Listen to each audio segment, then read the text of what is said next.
घर की चाची, घर की काकी, घर की मामी, घर की स्त्री जब उसको समझाती है तो कोई पुरुष कोई गलत काम करने के लिए जा नहीं सकता। विद्रोह कब उत्पन्न होता है? जब घर की नारी उसको भर दे। देख लो तुम्हारे भाई को, देख लो तुम्हारे मामा को देख लो, जब अंदर इतनी ईर्ष्या भर दी जाती है कि पुरुष फिर क्राइम करने को आगे बढ़ जाता है और तलवार लेकर चाकू लेकर दौड़ पड़ता है। 10 मिनट का क्रोध, उस व्यक्ति ने चाकू मारा, 10 मिनट का क्रोध आया और मालूम पड़ा वो 10 मिनट का क्रोध उसकी 10 साल की जिंदगी को बर्बाद कर दिया। 10 साल की। किसी की सामर्थ्यता नहीं जो क्राइम को रोक दे। क्राइम को केवल एक घर की मां, घर की स्त्री, घर की नारी रोक सकती। अच्छे संस्कारों से, अच्छे विचारों से, अच्छी सोच से, अच्छे भाव से। और मत बुरे कर्म कर बंदे वरना पछताएगा। भगवान की आंखों से तू बच नहीं पाएगा, तू बच नहीं पाएगा। अरे ओ अज्ञानी मत कर नादानी, अरे ओ अज्ञानी मत कर नादानी। तेरे कर्म का फल भी तू ही पाएगा, जैसा किया तूने तेरे आगे आएगा। मत बुरे कर्म कर बंदे वरना पछताएगा। भगवान की आंखों से तू बच नहीं पाएगा, तू बच नहीं पाएगा। आप भगवान शिव ने पार्वती जी को अमर कथा इसलिए सुनाई कि वह संस्कारों की जननी है। शिव के गले में विष पड़ा हुआ था, उस विष को स्वयं मां आदिशक्ति पार्वती कंठ में उतर कर उस विष को रोक दी है। वो विष रोक दिया है। अगर वो विष नीचे उतर जाता तो भगवान शंकर जी के प्राण, क्योंकि हलाहल विष था, हलाहल विष, शिव के प्राण जा सकते थे। पार्वती जी कंठ पर बैठ गई और विष को नीचे नहीं उतरने दिया। विष नीचे नहीं उतरा। अपने को खुद समझना है, अपने को खुद साधना है।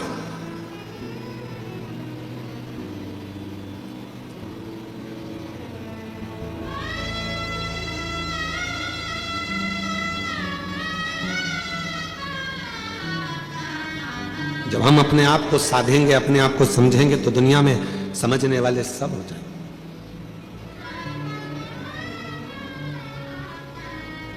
कई माताओं की आदत रहती है, वो अपने बच्चे को हमेशा डांटती रहती है, तेरे बस का कुछ नहीं है, कुछ नहीं कर सकता तू, कुछ नहीं कर सकता तू, अकल नहीं है इसमें। कभी मत बोलो अपने बच्चे को कि इसमें अकल नहीं है, वो विद्वान नहीं है, वह नहीं पढ़ सकता, ये कभी ना बोले। करेगा एक दिन, वो भी इतिहास रच कर रहेगा। उसके अंदर वो बल देवाधिदेव महादेव देगा, वो बल देगा परमात्मा उसको, वो शक्ति देगा परमात्मा उसको। कैसे नहीं हो सकता? एक पत्र है, अच्छा है।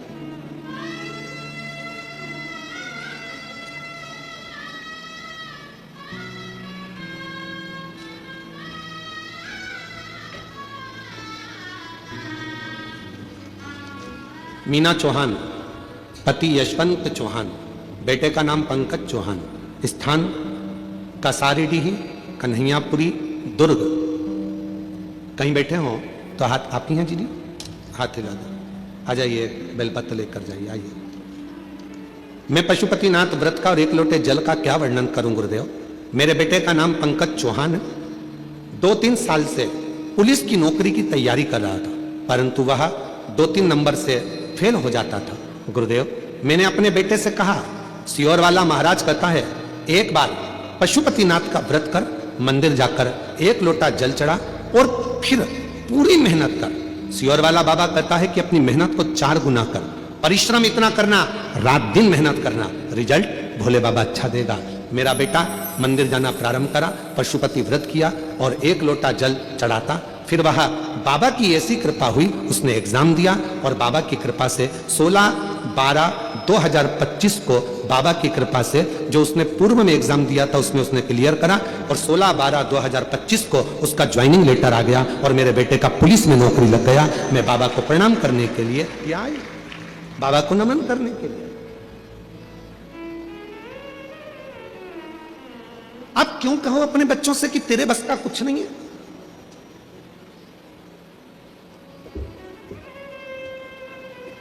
कभी अपने बच्चे से मत कहो कि तेरे बस का कुछ नहीं है। उस बच्चे का स्मरण में हमको नहीं आ रहा जिसने बल्ब की खोज करी थी, लाइट जो होती ना बल्ब, इसकी खोज करी थी। तो उसके स्कूल से उस बच्चे के लिए लिखकर एक लेटर दे दिया गया था और कह दिया था तुम्हारा ये बच्चा बहुत ज्यादा विद्वान नहीं है, अक्ल नहीं है, मूर्ख है, इस बच्चे को तुम अब कभी स्कूल मत भेजना, इसको निकाल दिया गया। माँ को लाकर लेटर दिया तो माँ ने पढ़ा, बच्चे ने पूछा माँ इसने क्या लिखा है? माँ ने कुछ नहीं बताया, कहा तुम्हारा बेटा पढ़ने में बड़ा होशियार है, हमारा स्कूल इस बच्चे के लायक नहीं है, बच्चे के लायक हमारा स्कूल नहीं है। बच्चे ने कहा माँ फिर मैं कहां पढ़ूंगा? माँ ने कहा तू मेरे पास पढ़ना, घर में पढ़ना। माँ ने अपने बच्चे को इतना पढ़ाया, इतना विद्वान बनाया कि वो बच्चा खुद एक अच्छा साइंटिस्ट बनकर बल्ब की खोज कर लेता है और पूरे विश्व को प्रकाशमय कर देता है।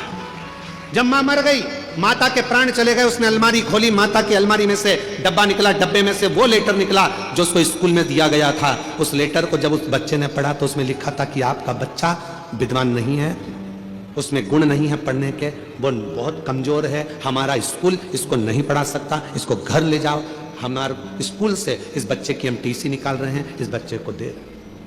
पर माँ ने उसको विद्वान बना, माँ ने उसको। अब ये माँ है ना, इनने भी अपने बेटे से कहा ना कि वो सियोर वाला बाबा कहता है मेहनत को 4 गुना करो, पढ़ाई रात दिन करो, 2-4 नंबर से अगर रुक रहे हो फिर मेहनत करो। और इतनी मेहनत करवाई अपने बेटे से कि आज बेटे का पुलिस में सिलेक्शन हो गया। एक बार जोरदार ताली, बधाई, एक बार जोरदार ताली बजाओ, खूब खूब बधाई आपको। एक माँ, एक घर की स्त्री, एक घर की नारी कभी ना कहे अपने बच्चों से कि इसमें विद्वत्ता नहीं, इसमें ज्ञान नहीं, ये कुछ नहीं कर सकता, करेगा।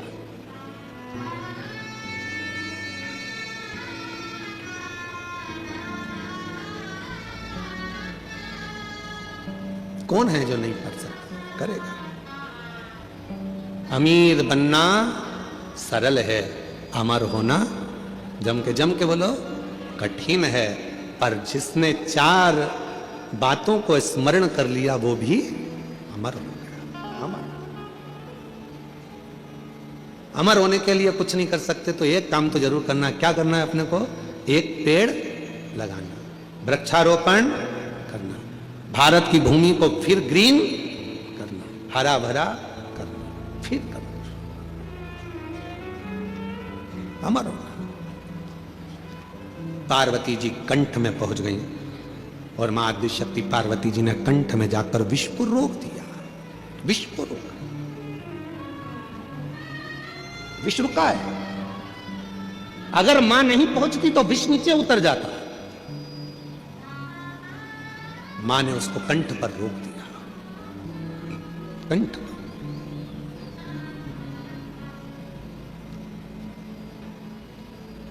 मेरी जीजियों, मेरे जीजाओं, मेरी बेटियों, बेटाओं, मेरे बुजुर्ग माँ बाप, एक बात का स्मरण अपने अंदर रखिएगा।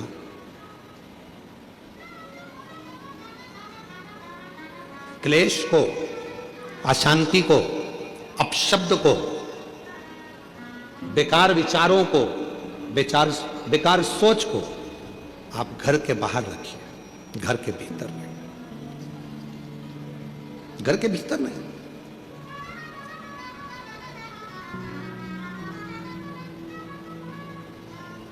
हम हमारे घर को घर बना रहने दें। कई लोग अपने घर को बहुत बहुत बहुत विचार कर कर होटल बनाने का प्रयास कर रहे हैं, पर निवेदन है कि घर को होटल ना बनाए, घर को होटल ना बनाए। हम बेटियों से भी कई बार कहते हैं, आप अपने माता पिता के द्वारा पढ़ते हो, माँ बाप आपको पढ़ाते हैं, माता पिता अच्छी शिक्षा दिलवाते हैं, माता पिता कॉलेज पहुंचाते हैं, माता पिता अच्छे आपको कपड़े पहनाते हैं, माता पिता आपको खूब संभाल कर रखते हैं, खूब खूब व्यवस्था करते हैं।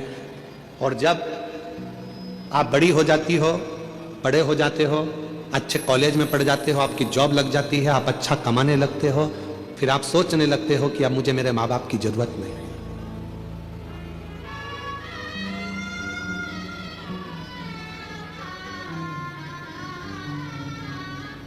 हमने एक बात पहले भी कही थी, आज फिर कहते हैं, ये जितनी अदालत में शादियां हो रही हैं, हम उसका विरोध कभी नहीं करते, हम नहीं करते। खूब करो, अदालत में शादी करो, मना नहीं है, कोर्ट मैरिज करो, मना नहीं है, पर कोर्ट में भी जहां जहां पर बेटा बेटी अपनी शादियां करते हैं, उस जगह पर एक नियम लागू होना चाहिए कि तुम्हारी शादी में तुम्हारे मां बाप का होना जरूरी है। बाप का घर, पिता का घर, माँ का घर कोई होटल नहीं है कि तुम रहे, बचपन निकाला, पढ़ाई करी, माँ बाप का खर्चा करा, खूब पढ़े, अच्छे कपड़े पहने, माँ बाप ने अच्छे कॉलेज में पढ़ाया, स्कूल में पढ़ाया, विद्वान बनाया, सर्विस लगाई, नौकरी लगाई, बाहर शहर में भेज दिया, और बाद में जब तुम्हारा संबंध का समय आया तो तुमने अपने माँ बाप के चेहरे पर कालिक पोंछ दी और तुम चले गए शादी करने के लिए। कम से कम एक नियम तो होना चाहिए कि जिस माँ की कोख से तुम निकले हो, जिस माँ ने तुम्हें गोदी में रखा है, जिस बाप ने अपनी पूरी पूंजी तुम्हारे परवरिश में लगा दी, तुम्हारी एक खुशी में क्या तुम्हारे माँ बाप शामिल नहीं हो सकते? क्या माता पिता नहीं हो सकते? घर को होटल मत बनाओ। घर होटल नहीं है कि यहां बड़े होगे और बाद में मन का करोगे, नहीं। प्रत्येक बेटी को नियम लेना चाहिए, चाहे किसी भी कॉलेज में पढ़े हो, किसी भी स्कूल में पढ़े हो, कितनी भी उच्च पद पर बैठकर तुम नौकरी कर रहे हो, पर कितने भी तुम्हारे फ्रेंड बन जाएं, कितने भी दोस्त बन जाएं, किसी की बॉडी देखकर, किसी की गाड़ी देखकर और किसी विधर्मी के चक्कर में ना आकर निर्णय देना कि शादी तो मैं अपने माँ बाप के कहने पर करूंगी, चाहे कुछ भी कर दो।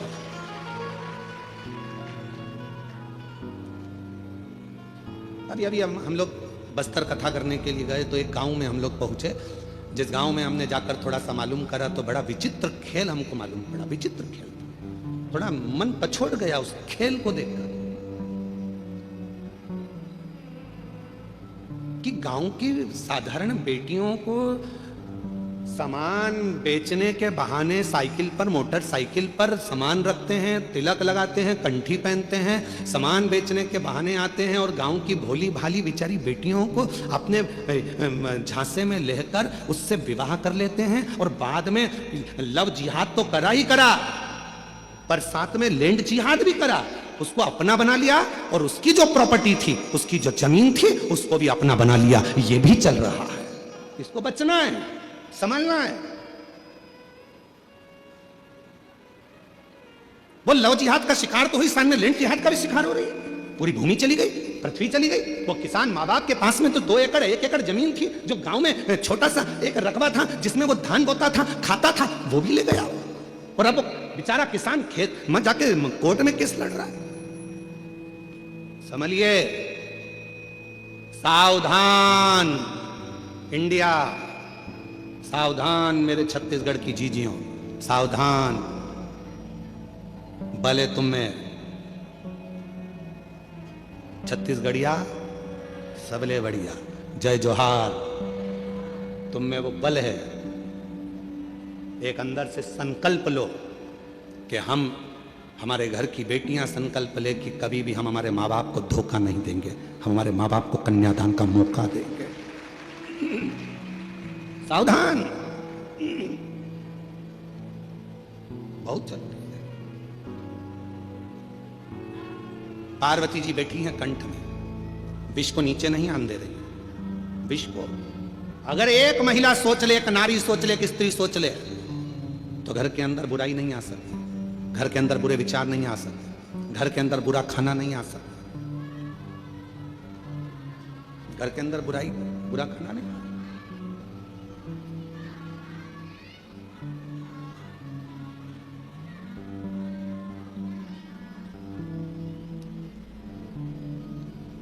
बुराइयां किसके घर में प्रवेश करती हैं? जहां बुरे विचार इकट्ठे होना चालू हो जाते हैं। बुरे विचार। कितने लोग बैठे हैं यहां पर जो रोज नहाते हैं? अरे हाथ तो उठाओ। सब नहाते हो? चलो बैठो, बहुत अच्छी बात।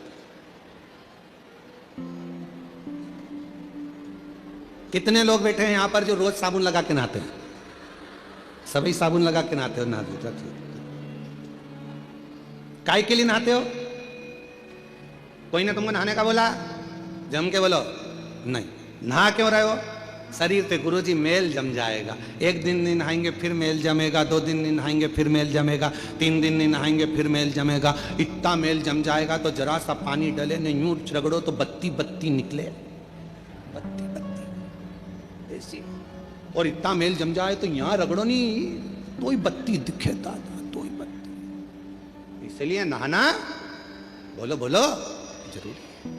रोज का मेल रोज साफ होना चाहिए। उसी तरह याद रखना, अपने घर में अगर थोड़ा सा भी गंदगी आना चालू हो जाए, कोई मदिरा का पान करने लगे, कोई गलत भोजन करने लगे, गलत विचार लेकर आ रहा है, उसी दिन मेल को साफ कर दो, वरना वो मेल जम जाएगा। मेल जम जाएगा, वो मेल जमेगा। काय से आए हो आप लोग यहां पर कथा सुनने के लिए? पैदल, मोटरसाइकिल से, 4 व्हीलर गाड़ी से, बस से? बोलो तो जम के। मान लो बीच में मोटरसाइकिल खराब हो गई या उसका पेट्रोल डीजल खत्म हो गया, तो क्या करोगे उसमें? नली का पानी डाल लोगे? अरे बोलो तो जम के। नहीं, अगर नली का पानी डाल लो तो मोटरसाइकिल चले कि नहीं चले? अरे बोलो तो नहीं चले। क्या करेगी वो? अटक जाए। चलेगी क्या मोटरसाइकिल? नहीं चले। कौन बोल रहा है? नहीं, इधर से एक छोटा बच्चा बहुत प्रेम से बोल रहा है। कौन बोल रहा है? हाँ, आजा, दौड़ के आजा मेरे पास। आजा, दौड़िया, तू भी आजा, आजा, दौड़ के, जल्दी दौड़ के आजा।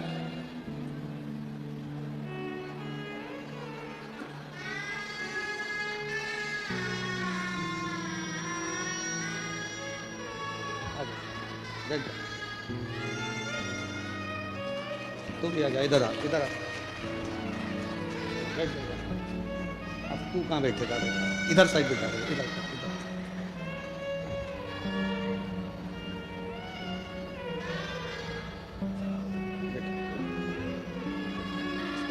बैठ जा, बैठ जा, बैठ जा। नहीं बैठना, इसको उतार दे, उतार दे, इसको उतार दे।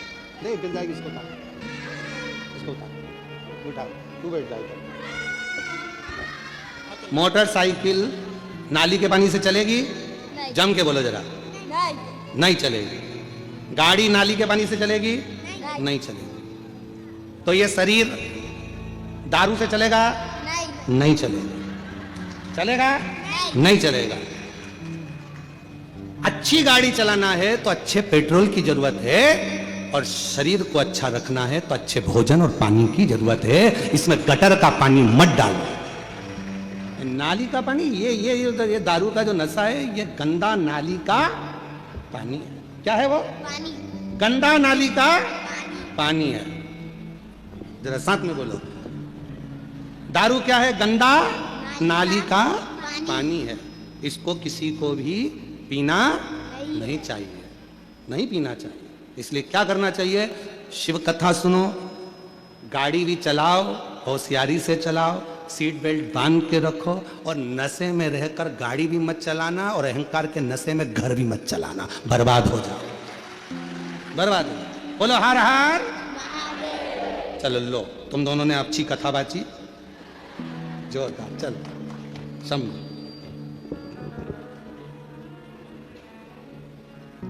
सीख लो, और नहीं हो तो चुल्लू भर पानी। इतने से बच्चे सीख दे रहे हैं कि गंदी नाली का पानी मत पियो।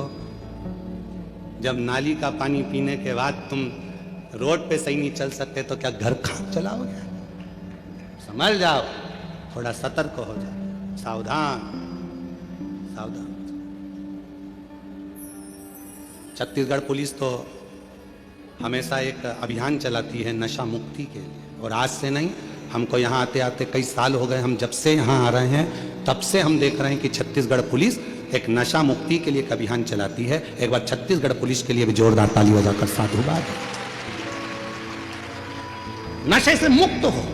आज जरा जरा से नवयुवक बेटा बेटी नशे में ग्रसित हो रहे हैं। फिल्मों का निर्माण ऐसा हो रहा है जिनमें बेटा बेटियों को भी नशे में धुत बताया जा रहा है, प्रेरणा दी जा रही है कि आप। तो मित्रों, ऐसी ही वीडियो और देखने के लिए हमारे चैनल को सब्सक्राइब कीजिए। तो अपने मिलते हैं नेक्स्ट वीडियो में, तब तक के लिए राधे राधे, जय श्री कृष्णा।